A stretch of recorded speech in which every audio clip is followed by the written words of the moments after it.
السلام علیکم ورحمۃ اللہ وبرکاتہ۔ سب سے پہلا قاتل اور مقتول۔ روئے زمین پر سب سے پہلا قاتل قابل اور سب سے پہلا مقتول حابل ہے۔ قابل اور حابل یہ دونوں حضرت آدم علیہ السلام کے فرزند ہیں۔ ان دونوں کا واقعہ یہ ہے کہ حضرت حوا کے حمل میں ایک لڑکا اور ایک لڑکی پیدا ہوتے تھے، اور ایک حمل کے لڑکا دوسرے حمل کی لڑکی سے نکاح کیا جاتا تھا۔ اس دستور کے مطابق حضرت آدم علیہ السلام نے قابل کا نکاح لیوزا سے جو حابل کے ساتھ پیدا ہوئی تھی، اور حابل کا نکاح اقلیمہ کے ساتھ جو قابل کے ساتھ پیدا ہوئی تھی کرنا چاہا، مگر قابل اس پر راضی نہ ہوا، بلکہ چونکہ اقلیمہ زیادہ خوبصورت تھی اس لیے وہ اس کا طلبگار ہوا۔ حضرت آدم علیہ السلام نے اس کو سمجھایا کہ چونکہ اقلیمہ تیرے ساتھ پیدا ہوئی ہے اس لیے وہ تیری بہن ہے، اس کے ساتھ تیرا نکاح نہیں ہو سکتا، مگر قابل اپنی ضد پر اڑا رہا۔ بالآخر حضرت آدم علیہ السلام نے یہ حکم دیا کہ تم دونوں اپنی اپنی قربانیاں خدا بندہ قدوس کے دربار میں پیش کرو، جس کی قربانی مقبول ہوگی وہی اقلیمہ کا حقدار ہوگا۔ اس زمانے میں قربانی کی مقبولیت کی یہ نشانی تھی کہ آسمان سے ایک آگ اتر کر اس کو کھا لیا کرتی تھی۔ چنانچہ قابل نے گیہوں کی کچھ کھال، کچھ بال، اور حابل نے ایک بکری قربانی کے لیے پیش کی۔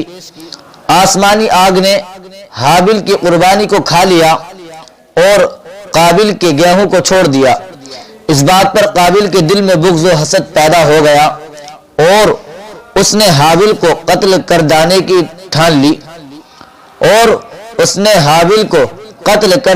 ٹھان لی اور حابل سے کہہ دیا کہ میں تجھ کو ضرور قتل کروں گا۔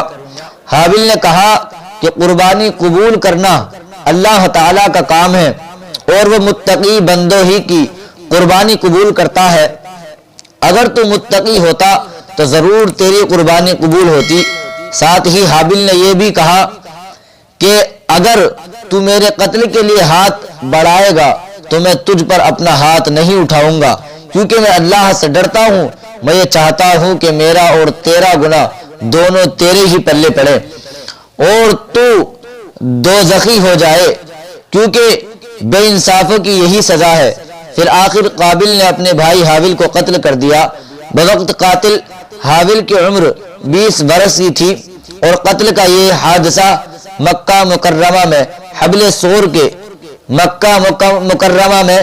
جبل سور کے پاس یا جبل حرا کے گھاٹی میں ہوا۔ اور بعض کا قول ہے کہ بصرہ میں جس جگہ مسجد اعظم بنی ہوئی ہے، منگل کے دن یہ سانجہ ہوا۔ واللہ تعالی علم۔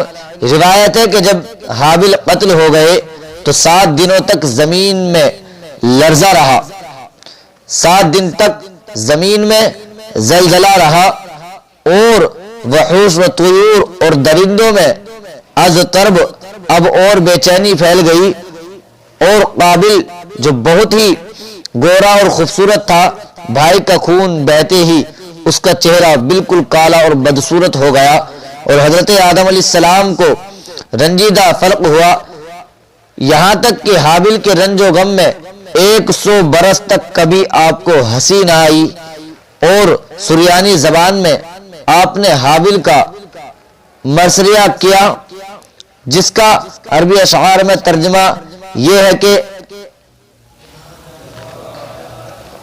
تمام شہروں اور ان کے باشندوں میں تغیر پیدا ہو گیا، اور زمین کا چہرہ غبار آلودہ اور قبیح ہو گیا، ہر رنگ اور مزہ والی چیز بدل گئی اور گورے چہرے کی رونق گم ہو گئی۔ حضرت آدم علیہ السلام نے شدید غضبناک ہو کر قابل کو پھٹکار کر اپنے دربار سے نکال دیا، اور وہ بدنصیب اقلیمہ کے ساتھ لے کر یمن کی سرزمین میں عدن میں چلا گیا۔ وہاں ابلیس اس کے پاس آ کر کہنے لگا کہ حابل کی قربانی کو آگ نے اس لیے کھا لی کہ وہ آگ کی پوجا کیا کرتا تھا، لہذا تو ابھی ایک آگ کا بندر بنا کر आग की पुरतिश किया कर। चुनाचे काबिल पहला वो शख्स है जिसने आग की इबादत की, और ये रुए ज़मीन पर पहला शख्स है जिसने अल्लाह ताला की नाफरमानी की और सबसे पहले ज़मीन पर खून नाहक किया, और ये पहला वो मुजरिम है जो जहन्नम में सबसे पहला डाला जाएगा। और हदीस शरीफ में है कि रुए ज़मीन पर क़यामत तक जो भी खून नाहक होगा काबिल उसमें हिस्सेदार होगा, क्योंकि इसी ने सबसे पहले कत्ल का दस्तूर निकाला। और काबिल का अंजाम ये है, काबिल का अंजाम ये हुआ कि उसके एक लड़के ने जो कि अंधा था उसका एक पत्थर मारकर कत्ल कर दिया, और ये बदबख्त नबी और ये बदबख्त बनी ज़्यादा होने के बावजूद आग की परतरिश करते हुए कुफ्र और शिर्क की हालत में अपने लड़के के हाथ से मारा गया। हाबिल के कत्ल हो जाने के 5 वर्ष बाद हजरत शीस अलैहिस्सलाम पैदा हुए, जबकि हजरत आदम अलैहिस्सलाम की उम्र शरीफ 130 बरस की हो चुकी थी। आपने अपने इस होनहार फर्जंद का नाम शीस रखा। ये सुरियानी जबान का लफ्ज है और अरबी में इसके माना है बैतुल्लाह, यानी अल्लाह का अतिया। अरबी जबान में इसका माना है हैबतुल्लाह, यानी अल्लाह का अतिया।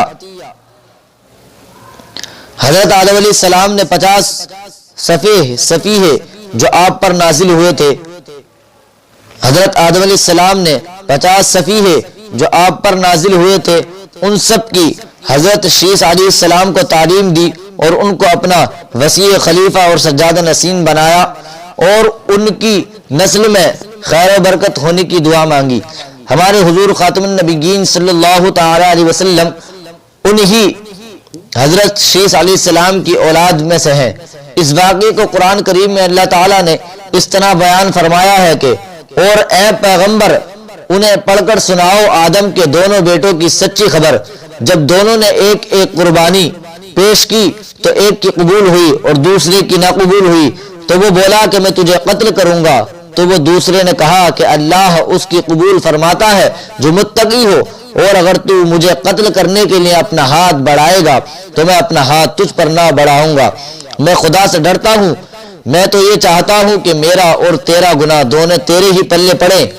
तो इसके नफ्स ने उसको भाई के कत्ल की रगबत दिलाई, तो वो उसको कत्ल करके नुकसान उठाने वालों में से हो गया। इस वाक़े से चंद हिदायतों के सबक मिलते हैं। दुनिया में सबसे पहला जो कत्ल और खून नाहक हो और एक औरत के मामले में हुआ, लिहाजा किसी औरत के फितने इश्क में मुब्तला होने से खुदा की पनाह मांगनी चाहिए। काबिल ने जज्बा हसद में गिरफ्तार होकर अपने भाई को कत्ल कर दिया। इससे मालूम हुआ कि हसद इंसान की कितनी बुरी और खतरनाक कबली बीमारी है। इसलिए कुरान मजीद में मिन शर्रि हासिदिन इज़ा हसद फरमाकर हुक्म दिया गया कि हासिद के हसद से खुदा की पनाह मांगते रहो। खून नाहक कितना बड़ा जुर्म अजीम है।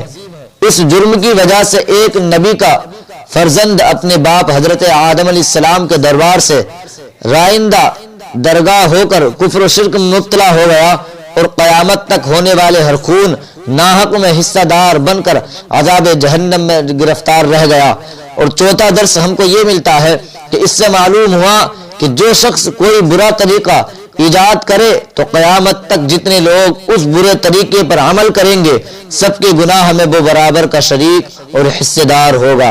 अल्लाह ताला हम सबको हसद जैसी बीमारी से दूर रहने की तौफीक अता फरमाए।